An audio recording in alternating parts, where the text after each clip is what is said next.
Hi, welcome everybody. This is Michelle, the Breathe Easy coach from Pasa, and today I have a special guest. Her name is Colleen. We met at Wallace Training for Deceptive Sexuality and Trauma, his certification course that he gave earlier this year. Colleen is a women's domestic violence advocate, and she has firsthand experience in integrity abuse disorder behaviors as a partner. She is a mother of three and she's been married for 28 years. Welcome, Colleen. How are you? Thanks, Michelle. It's great to be here. I'm doing great today. Thank you so much. Welcome. I'm so glad to have you. So, we're going to be doing some interview questions centered around what is it like to go through betrayal trauma when you're pregnant? Because you have experience with that.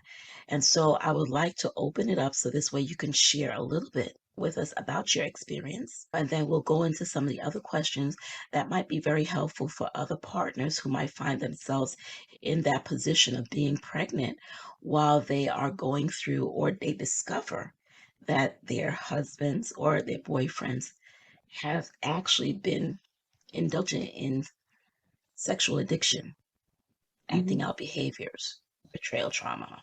Okay, so I'm going to give you a little brief summary best I can. But when I got married, I was super eager to have as many children as I could have. I saw myself circling myself, my husband. I loved him dearly. I was wildly attracted to him and in love with him.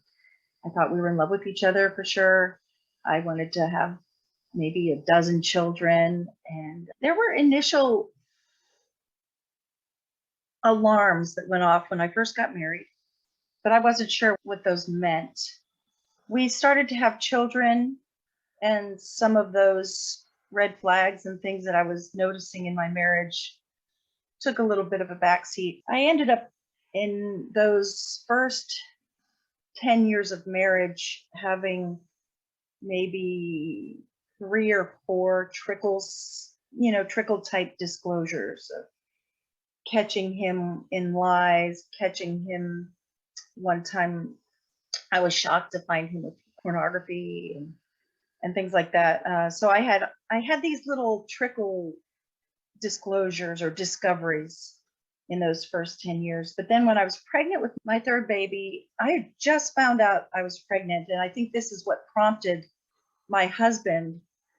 So I had a 5-year-old, a 3-year-old, and I was newly pregnant with my baby girl.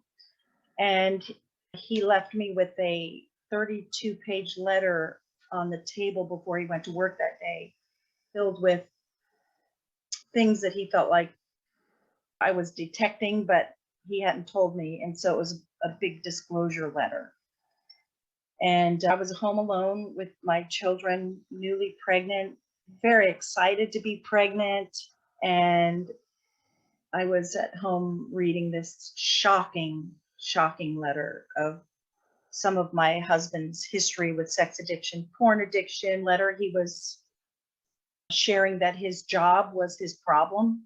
He had a very lucrative job where he worked one-on-one with people in their homes. Sometimes he was a personal fitness trainer. And so in the letter, he was sharing with me that he was feeling convicted by how insecure I was becoming from the small little discoveries I had made, and he was wanting to make a change. So I think me being pregnant made him feel an urgency to get this under control and get things out in the open. And so I was immediately thrusted into a crisis, a very crisis of trauma. It was just a very confusing time and a crisis. In the letter, he was wanting to change some of the places where he worked, and that was going to be causing us a huge financial hit as well. So there was a lot of trauma and discernment needed at this time. I really appreciated that he told me these things, despite the traumatizing aspect of them, that he told me these. So we pursued all sorts of counseling. we went on a couples conference type retreat that was for this type of thing when I was 6 months pregnant.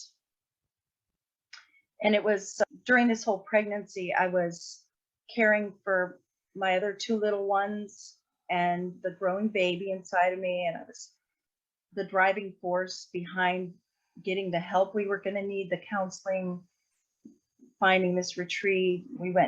I found a counselor off of Oprah, that we went to. And oh my goodness, I had this desperate need to get this all addressed before this little baby came. My life was turned upside down. It can't be exaggerated, really. And then the baby came in 2002.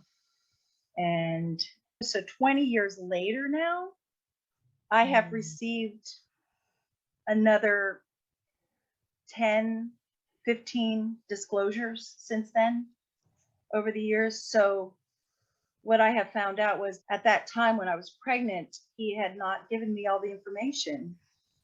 So when we went to therapy and things like that, we weren't even addressing some of the worst issues he was keeping secret from me.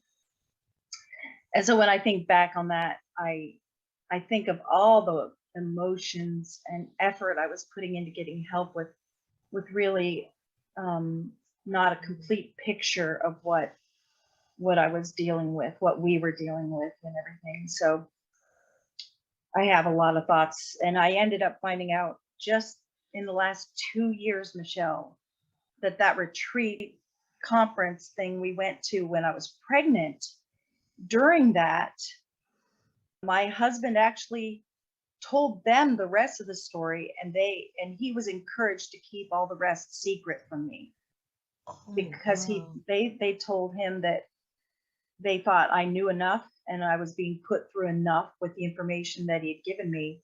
And so they encouraged him to keep that low and not to tell me the rest. I had 2 more pregnancies after my last one. I miscarried. I've had 6 miscarriages in my marriage, which I see it as 6 babies in heaven. Very real to me. I never really found out what was wrong. I don't know. I see it as if my body was detecting the stress I was under with some of the intuitive, like Dr. Minwala talks about during the covert phases when you don't know what's going on. Maybe my body knew. I know I was under stress because I just felt my second brain was screaming at me all the time, because there was so much peculiar behaviors even after these disclosures that I would receive. But I have 3 children now and I love them. My third baby, I was so worried that she was going to be so traumatized by this rocky pregnancy that I had, where she is just a bright light for me, my family, and the world, really.